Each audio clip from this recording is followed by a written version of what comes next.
It's the holiday friends and family sale at JCPenney, and you're invited. Everyone can take home something extra with their 30% off coupon. That's on top of already great savings across the store, like 50% off essentials to deck your halls and home, and up to 40% off Liz Claiborne, perfect for any get-together. Or use your coupon to save an extra 30% store-wide. JCPenney, make your holidays count. Offers valid on select styles. Store-wide coupon ends 12/3. Liz event ends 12/6. Home sale ends 12/17. Exclusions apply. See store or jcp.com for details. Oh, man. These Marvel Phase 4 films are pretty underwhelming in some spots, but interesting in others. Not exactly the best thing I've seen so far. I mean, I was a lot more impressed with last time, but then again, as I usually say, you just can't stick to that sort of tie-up. You got to be able to move on sometimes, but it's interesting because it seems like they're more or less either A, trying to play it safe or trying to market to something else different than the real fans of this whole thing. And it's getting pretty weird, It's almost like, instead of making films approachable for everybody and trying new things, they're just putting us in a hole and not giving us what we exactly desire here. Something to look forward to. By the way, I want to give a couple of shout-outs before we get into it. Shout-outs to the Wafflecast for always making great content around this time of the week. And, of course, another shout-out to Colt 45 Podcast. Y'all crack me up as well. And another shout-out towards Jay and Silent Eric's show, because, my God, my week is not complete without stopping by to listen to y'all, too. And, of course, can't forget about the Home Video Hustle Podcast. And that's it for a little bit, because now I have to get to work. Cause welcome to the J-Man Show here on J360 Radio.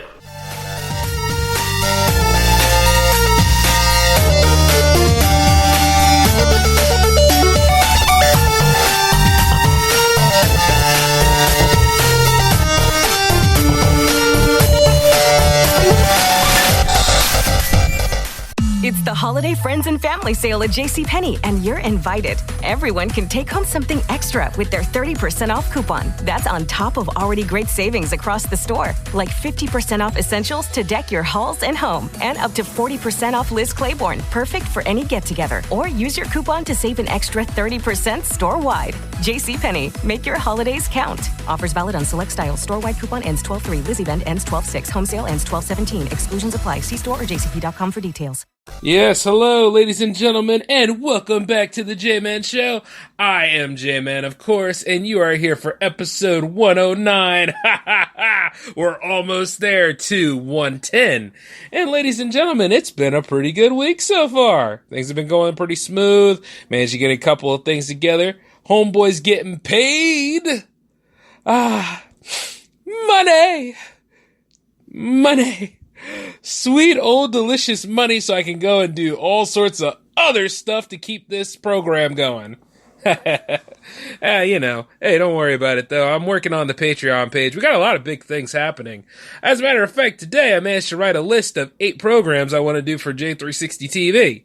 And these are from me, so I can only imagine what my other co-hosts out there are doing as far as what they want to do. Because, hey, might as well. This is the time to make marks and make stuff happen. So, before I get into another shout out, today is Alan's birthday. Congratulations if you're listening, Alan, you old jerk. Hopefully we'll go ahead and get that episode 6 in, because I know a lot of people are waiting for us to argue about certain things. But, since I'm on my side of the playing field, it's good that he managed to make it to not triple. Oh, God, I'm making him a lot more older than he is.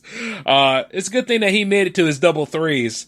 I know in about 3 months, my double threes are going to be coming. Oh, boy. But you know what, though? I'll be real with y'all. Since a lot of y'all are running around playing with that premature aging app on FaceApp, you really have no grounds to talk mess on anybody that's in their 30s now. You all know that, right? Because a lot of y'all were running around trying to be 50 and 60. So let's just go ahead and say, at this point, none of y'all know what old is anymore. But, before I go ahead and, run up on you about that, the new slates for Marvel Phase 4, like I said in the mini bite earlier, why are they banking towards that special group? You know what I'm saying? Why are they banking towards people who exist to do nothing more than to complain? If you've known social justice warriors like I have, you know that most of the time they keep complaining and complaining about stuff because they will never be satisfied. It's kind of like if you have a dog that pisses on your carpet, right? You know, unless you discipline that mongrel, the idea is that dog's pretty much going to run everything in your house. If you keep giving something a treat just for doing something wrong, it's going to keep going for more treats. But if you just look at your dog and say, hey, you know what? You and we're going to have to make this work, but I'm still at the top of the ladder here because I do feed and clean you. So there has to be a way and a chain of command here. You see what I'm saying? Not saying it in a rough way, because here's the thing. Some of y'all forget. Living hedonistic comes at a price, and sometimes some of y'all are not willing to pay that price. You got to learn the other side of the spectrum, which is called disciplines. Do work on your discipline so that you can stay in control of yourself. You'll need it for that chance. Believe me, I remember when I wasn't disciplined. Oh boy. And I still got a lot of grounds to work on. Like I said, I'm not perfect, but you do want to be disciplined. You do want to know and be rational about certain things. That way so you can function in life a little bit better. And before you all just try me and say, hey, Jay, why all the Dr. Phil stuff? Well, is it your first day here? Because there are sometimes I do let you all know about the realism of things in addition to the comedy. And speaking of a lot of comedy, I look at the way social justice warriors post things and, make their little videos and go ahead and try to say like how everybody's a man-child or an insecure jerk and vice versa. Isn't it amazing like how we should live in this day and age where everybody's woke, but they still resort to childish high school ways of taunting each other and stuff? Well, there's one thing about it. Like, we all mature and we age well, but we never leave those traumatic moments of ourselves behind, right? Right. And like, even for superhero movies, I mean, it's like, superhero movies are great. Don't get me wrong. But then there are times where, how are they going to follow up and top what was already presented to us before time, right? They have a wealth of characters. It's just all about how they use them. And then there's times where they don't use them right, or they use them too right. And then people sit there and they start complaining about this left and right and say, oh no, that's just not the way I anticipated. Yeah, a gay Spider-Man is really going to change everything. And it's like, no, it's not. No, it's not at all. You're just building up piles and piles of crap that nobody really, at the end of the day, it sounds like a good idea, but just because it sounds like a good idea doesn't mean it's beneficial for everybody. It's one of them things that, we as adults, the new adults, because a lot of our parents and grandparents and stuff, I mean, face it, they're retired and enjoying their lives. And, like at the end of the day, they probably don't really care as much as we do. This is our time now. And we're sitting here complaining about this sort of thing. Like I said, even if you try, you're not going to solve every problem, especially through film or through books or through art. But what you can do is go ahead and point it out there and present it. And like at the end of the day, make sure it's a good, viable argument. And people out there now are not having good, viable arguments. It's like, ugh. And then when you get to the point of it, especially if you really study up on the idea of how to argue, some people will start chipping at other people's characters, and it could be based off of any sort of problem they have within their own lives. And then they'll use that to attribute to the person they're arguing with. So obviously you see there's like a, handicap match going on there, because not only are they arguing with, say, like somebody arguing with me, they're probably arguing with their own vices too. It happens. It's a psychological thing. Because at the end of the day, they really don't know you that well. But isn't it cute though? How people do start arguments on the internet, and then as soon as they get called out on their behavior, then comes this. Oh, you don't know me that well. You shouldn't be saying this stuff about somebody you don't know. And it's like, yeah, but you didn't have a hard time trying to put me on blast and say a bunch of dumb stuff that has no merit either. So actually, whose hypocrisy smells the worst? Little things like that. And like, at the end of the day, a lot of people are silenced into submission because some of these people have, strength in numbers. Those ones that don't think for themselves. Those ones that say, if I stay in good with this person, chances are I'll get a bit of popularity come my way. And as I said in episode 44, popularity be damned. It doesn't work like that, people. Independent thought. Some independent thought can help you with so many things, because then you can see who's really with you, who's really not with you, and who you really should not even deal with. That's the best way about independent thought, especially when it comes to movies. I know a lot of y'all are polarized by The Lion King, but not to the point where you're polarized by certain films in the MCU and, of course, Star Wars in general at this point. Man, Star Wars Disney Star Wars, outside of Rogue One and maybe Solo. Solo was okay. Yeah, actually went and saw it. Disney Star Wars is so bad that it is killing off the cast every time it's either announced or presented. Because we lost Carrie Fisher, we lost Chewie. I mean, poor Lando. Lando probably gonna be the next one to go. I mean, at the end of the day, everything is just falling apart. I'm just waiting for the Millennium Falcon to just fall off on and blow up in so many ways too. It's getting to that point. I mean, we lost Luke in the last one, and actually, didn't they say something about, like, Mark Hamill's supposed to make an appearance back in this one, too? See, Episode 9 got too much riding on it. Episode 9 is kind of like how Windows is. Remember when you had, Windows Vista? Nobody liked Windows Vista. Then you had Windows 7, which was Vista Fix. Then Windows 8 came along, and nobody liked Windows 8. And everybody was just sitting out there just waiting for something to fix it. And then you have Windows 10, and Windows 10, depending on the subject matter of the day, is either good, bad, or whatever. And that's mostly how people feel about Star Wars. And then some people feel the same way about Phase 4 of the MCU. But then you also look at some of the remakes that come out. Because you see, wasn't that last Halloween movie supposed to be the wrap-up for that series? Why is Michael Myers still making movies? It's not really hard to make a movie with him, right? I mean, after all, he's no different than Jason. He's just more in control of himself, and he's very evil, and he's doing what he got to do, and he's creepy as hell. He's one of the iconic top 3 serial killers in pop culture, but then you look at Freddy, and then everybody's like, I want Robert Englund to come back to play as him, and it's like, do you not know how old he is now? I mean, granted, there will be... Let me think about it. Nobody's going to match him. Nobody's going to match him at all. So that thing is already well taken care of.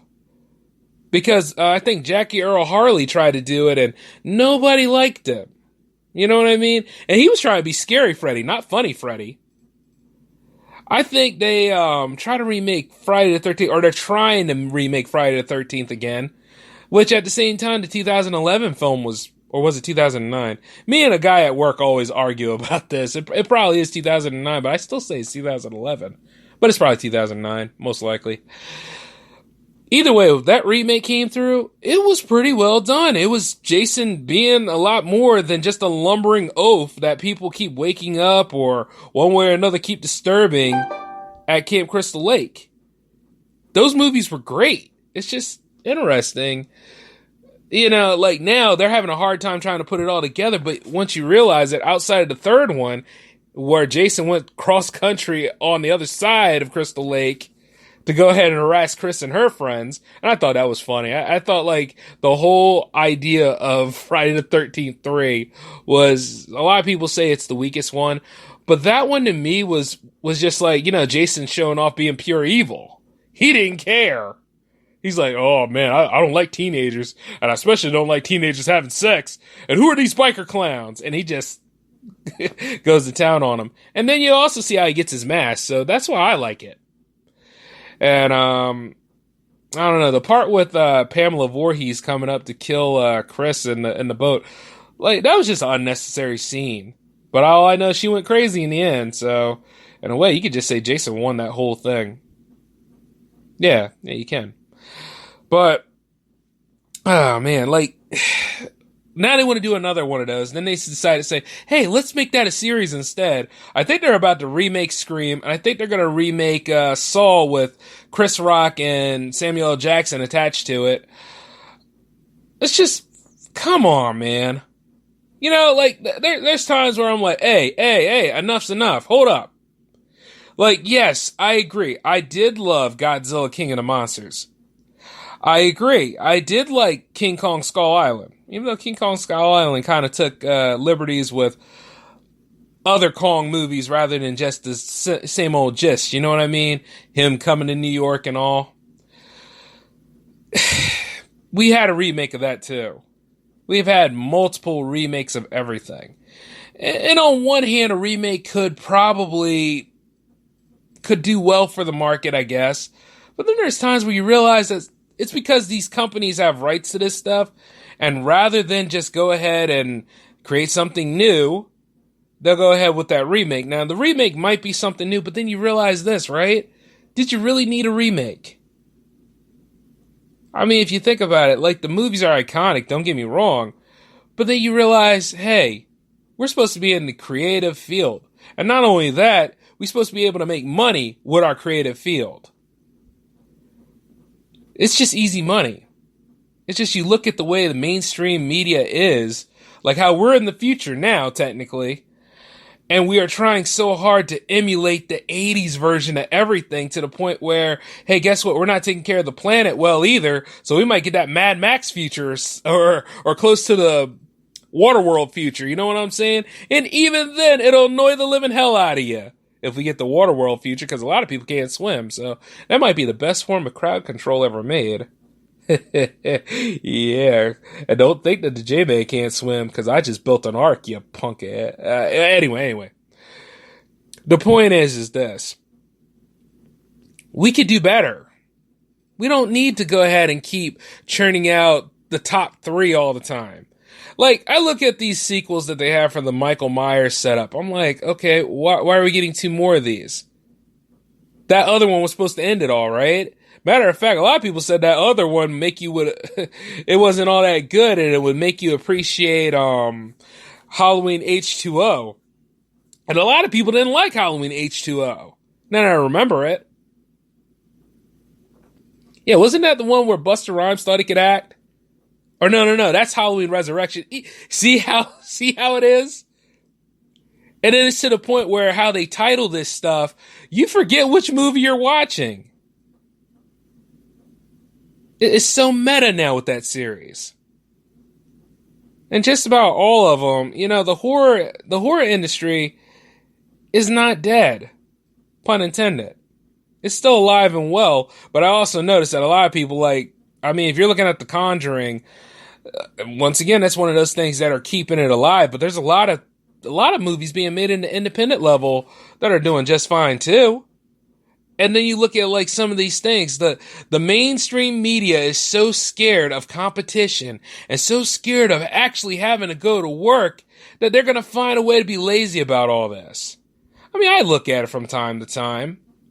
You know, like, of course, you know, they're going to reboot the Spider-Man movies like 10 years down the road and then some. We got a Blade reboot coming. A lot of people are speaking out highly about it, but in other terms, they're like, maybe they should have brought Wesley Snipes back.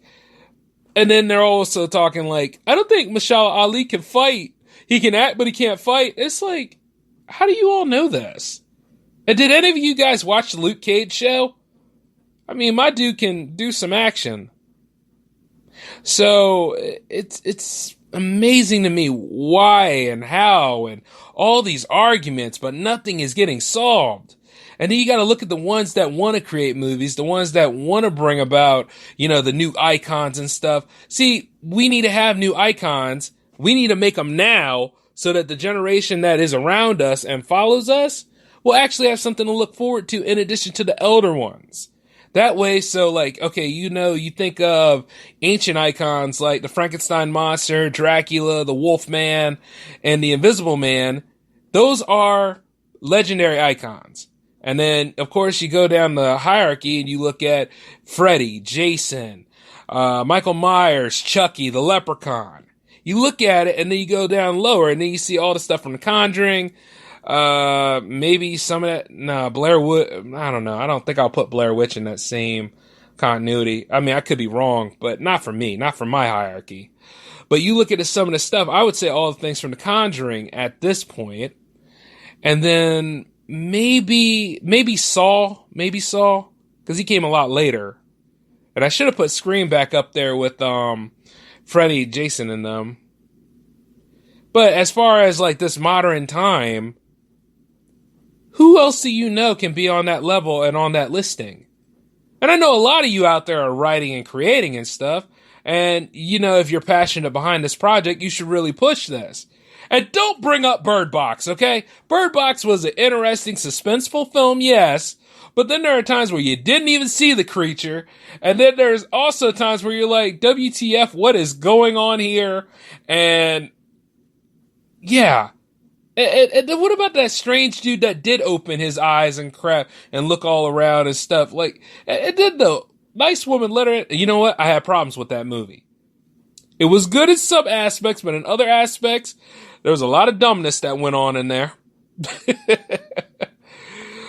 But, man, I mean, the fact that, you know, reboots and superhero movies and sequels are pretty much dominating everything that goes on. And I'm not just saying sequels. I'm saying like 20-year sequels. Because I think Eddie Murphy's going to do Coming to America, which I'm wondering how that's going to turn out. It might be good. Might be. But it came out at the right time for the first one. And I also know he's going to do the remake to Dolomite. And it's like, no. No, man. I mean, what were you trying to do? Ruin Rudy Ray Moore's legacy with this? There is only one Dolomite. I mean, what the hell? I mean, like, those series of films, they came out of a product of their time during blaxploitation. Now, a lot of people can go ahead and say, like, oh, Jay, you just don't think he could do it, or you don't agree with or believe in him. I believe in him a lot, but I also believe that Eddie Murphy, who is a credible actor, Oscar award-winning actor, you know, and had a difficult patch in some areas, especially in the new millennium, other than him being a donkey.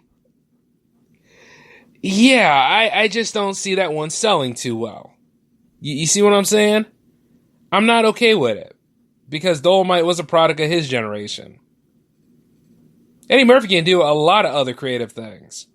Just like those of you like me at the indie level trying to break into this business, and then you see how executives and all sorts of people worried about the money are slowly but surely killing the business. The filmmaking industry is about experimenting and making money. We're supposed to be making viable entertainment. Entertainment outside of that is dominated by reality TV.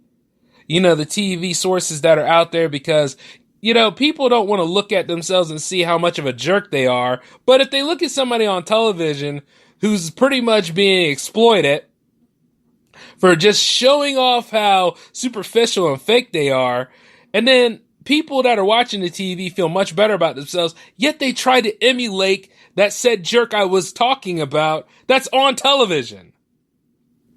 Because, like, all of a sudden, they're an icon now. It's like, what the hell is wrong with this country? Or no. Even better. To quote Tommy Wiseau, what the hell is wrong with this world? You know what I'm saying? You get fed up with it. It's annoying enough as can be, because it's like, you know, once again, turn that reality crap off. Like I say, I'm not as much of a fan of it. I remember one time I did get roped in. It's because I saw, like, number 45 before he became president. You know, I looked at his show. I was like, he's not really helping people. He's just over here just gallivanting and bloating himself. And then he ran for president and somehow won in an obtuse way, mind you. But we're not talking about him right now. I got plenty of other episodes to deal with that mess.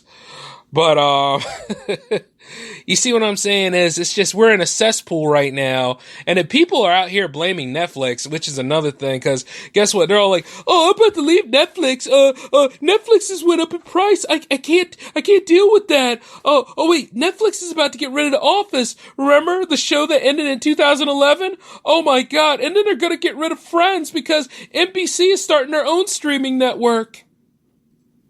Which at the same time they had, but see, I think Disney went ahead and bought control stakes of Hulu. Now they're out there, they're about to do something else.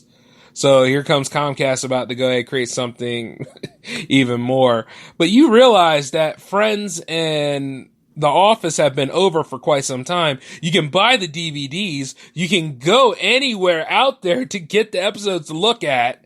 You don't have to just stick with Netflix. I'm not going to say any of those things because, do your homework. But I will say this, right? When you're sitting there using those things as arguments, you are too attached to this stuff. You're stuck in the past. Like I said before, you're in the cesspool. I mean, some of these other companies out here, they don't want to compete, so they try to find the easy way out, which is why they try to throw like Marvel and, Star Wars and all these things that we are familiar with at us because they feel like this is easy money to make. Now, I can't throw too many stones because I love Married with Children. Married with Children will always be my favorite sitcom. It will always be up there at the pinnacle. And then sometimes I go back and I watch stuff that my parents used to watch when they were kids. Like there are times like I used to watch I Dream of Jeannie, Bewitched, I Love Lucy, Barney Miller, Fish, and maybe the Jeffersons. No, obviously the Jeffersons. But, and then All in the Family. And I can keep going on with those, but you see, the thing about it is these things were made during the time where it was principle, where it was relevant, where it was, the basis of how comedy and everything grew as an art form. You know what I'm saying? And not only that, some of them push boundaries, like the Richard Pryor Show. 4 great episodes. And he kept fighting with NBC executives over the context and the content each and every single time. I would like to be on that level myself. And let me tell you this, if I ever land a special or a deal with Netflix or Amazon Prime, those of you that have been there with me, I'm going to be looking in your direction and I'm going to see about pulling y'all in because we can make some stuff happen. That's called collaboration. That's called actually building something and making it work. You see what I'm saying? And I'm not using it as just an example. I'm being honest. So, hey, make sure you keep up with me. Another thing is, it's just, if you're busy complaining about that stuff and you haven't made attempts to see that these shows are going to the wayside because maybe it's to make room for newer content or other original content or pretty much to give anybody out here that is willing to create something that's probably original or probably that you need to watch or listen to, hey, forget you, right? Because at the same time, you complain about this and then there's a chance for this to show up and you're not going to help that person get by because guess what? You just went ahead and backed off from Netflix and said Netflix is the bane of the world. What is wrong with people? You know what I'm saying? Like all those shows I told you about, like even when X-Files came back, I thought it was okay for a limited run, but I remember this. It started a trend because there were a bunch of other series that were coming back for that limited run. Like Will and Grace. No offense to anybody that likes that show, but at the end of the day, didn't it have an ending? Didn't it have closure for everybody? And then you brought it back for a little bit. And then, of course, Roseanne, when Roseanne was coming back, and you all got to see how senile and insane Roseanne was. Then it became the Connors show, and then nobody really talks about it anymore. I can't wait for the Cosby Show revival. But granted, it's not going to happen until either he's still alive or somehow they manage to say, hey, we'll let you out of jail for good behavior. Then it'll be a real interesting thing then. But to sum it up, guys, it's just that, more of the same is getting boring to you. And you see, for me, I saw how it was all lining up. I saw the skeletal structure of all the paint by the number stuff that mainstream media is doing. And for freshness sake, look over at the independent media. Look at the ones that are actually trying and the ones that are like, you know what, I maxed out my credit card for this. I really took a lot to get to this point. Show them a little respect. Give them that tender love and care. Give them that idealism that, hey, this is the next generation here and we should be feeding it. We look at the stuff that we're familiar with and we're used to, and we go through the numbers with it. But if we look at something new, and if we actually got out of our comfort zone, and we took the time to say, hey, you got a shot there. You can make this happen. Because I got a lot of friends in filmmaking too, obviously. And I look at all of them, and some of them, I can say, hey, guess what? I'll be coming up behind you. I'll help you out. You know the number to call. Things like that. Those guys and women, I should say those people, right? You know, just to be on that PC. Not tonight. Every single one of those individuals I met, they have a chance to really run the business, and they can go ahead and they can rock it. They can go ahead and make all this stuff happen. They could give you those new characters. They could give you those different stories and all those introspectives. They could give you all those things to make you money 10 times over. But those fat cat executives who got it too easy and they are not willing to try or so afraid of the word work, they'll sit right there and they'll try to move the goalposts every time because they're so scared of it. Or they'll try to blame Netflix or all these other streaming sites, which at the same time, you could say this, streaming sites are getting kind of crazy, aren't they? Because there's so many of them. Every single corporation or channel you watch has one now, and it gets to the point where it's hard to keep up, doesn't it? I mean, some of y'all are probably paying for certain ones that you probably don't even remember signing up for, or probably didn't keep up with your 7-day trial. One of those things you look into, by the way. But like I said, you cannot blame all these other things. These are just different outlets. And if anything, if the film industry doesn't get it together, then they have a lot to fear because guess what? That's going to be the new market. And not only that, that filmmaking industry is going to sit right there. It's going to be like, oh, gee, how can we get some butts in the seat? I mean, after all, we did remake Predator and we remade Alien. I mean, that should have been enough. That's not what people want anymore. They want a little bit more. I mean, if you're going to give them the same, make it different, but don't use that same title for it. It's already been solid enough.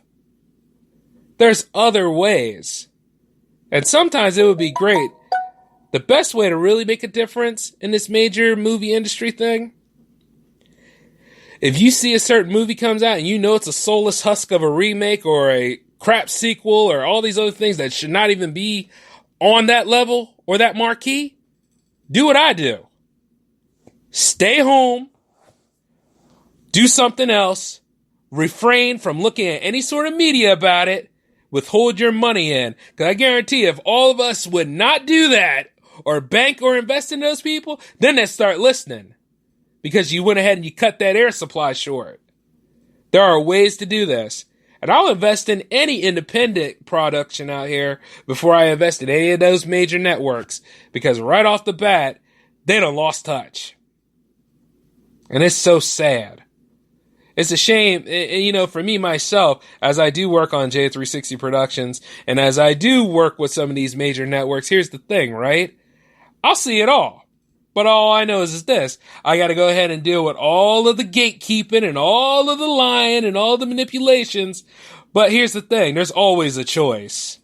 I don't care what they say. And we can get to that point where we can make new, viable entertainment. But my God, it's going to be one hell of a fight. But hey, y'all. As superfluous as all this stuff is, I got to go ahead and try to narrow it down because I got to get on out of here. So, that's episode 109 for you all. Hopefully you all can catch up with me on it. I know it seemed pretty broad, but this is a broad spectrum kind of deal. And it deals with how narrow and down the scope this rabbit hole can be. Think about it sometime. Like, really look at the material that you're looking at. No nostalgia, none of the bias, all that stuff. Put it on hold. Critically think on this. And you'll see in some way, I might be right.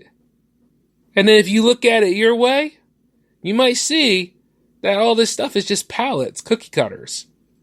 But that's something you're going to have to figure out on your own, okay? Other than that, though, this is the J-Man signing off. I want you to all take it easy. Check out some of my buddies out there. the Wafflecast, Jay and Silent Eric, Cult 45 podcast, and the Home Video Hustle. Such great material out there, and so many of us in the Pottering family. You should really go ahead and check us all out, all right? And don't forget to check out more of the J-Man, or shouldn't say that. This is the J-Man Show. Don't forget to check out any more of the other J360 radio shows out there. All right? This is the J-Man signing off. Peace, y'all.